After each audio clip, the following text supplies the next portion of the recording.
আমাদের এই দেশ ব্রিটিশদের চাপিয়ে দেওয়া একটা গোলামী তন্ত্রমন্ত্র নিয়ে চর্চা করতেছে। এই দেশের অসংখ্য মানুষ জীবন দিয়ে, মা বোনরা ইজ্জতের হানি করে একটি সার্বভৌম রাষ্ট্র আমরা পেয়েছিলাম 1971 সালের বিশাল একটা রক্তক্ষয়ী রণযুদ্ধের মাধ্যমে। কিন্তু আমাদের দেশে মানুষের যে প্রত্যাশিত চাওয়া ছিল শান্তি, সেই কাঙ্ক্ষিত শান্তি কিন্তু আমাদেরকে কেউ দিতে পারি নাই। বিগত জুলাই যোদ্ধা যাদেরকে আমরা মনে করি, সেই জুলাইয়ের অভ্যুত্থানের মাধ্যমে আমাদের দেশ আবার পুনরায় একটা স্বাধীনতা পেয়েছে, এটা সবাই জানেন। কিন্তু তারপরেও আমাদের দেশের মানুষ কোনো শান্তি পায় নাই।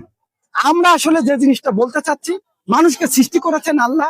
এই মানুষ কিভাবে সমাজে চললে, এই মানুষ কিভাবে বসবাস করলে, এই মানুষ কোন আইন মানলে এই দুনিয়ায় শান্তিতে বসবাস করতে পারবে এবং মৃত্যুর পরে আখিরাতে জান্নাত পাবে, ঠিক সেরকম একটা সিস্টেম আল্লাহ কোরআনের মাধ্যমে আমাদেরকে দিয়েছেন।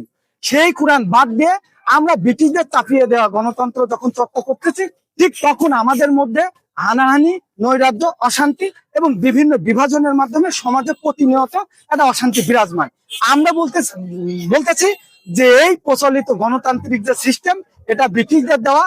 তারা তাদের স্বার্থ হাসিলের জন্য এই সিস্টেম আমাদের উপর চাপিয়ে দিয়ে গেছে। আমরা এখন তাদের গোলামে পরিণত হয়েছি। এই সিস্টেম আমাদের দেশের মানুষকে বিগত দিনেও শান্তি দিতে পারে নাই, এখনো পারতেছে না, ভবিষ্যতেও পারবে না। অতএব আমরা যেটা বলতেছি, আল্লাহ আমাদের জীবন পরিচালনার জন্য যে বিধান দিয়েছেন, আমরা সবাই আমাদের রাষ্ট্রীয়ভাবে যদি সেই বিধানটা বাস্তবায়ন করি, তাহলে আমাদের দেশের মানুষ, সমাজের মানুষ সমস্ত জায়গায় শান্তি পাবে, সমস্ত জায়গায় শান্তি প্রতিষ্ঠিত হবে। এই হচ্ছে আমাদের চাওয়া।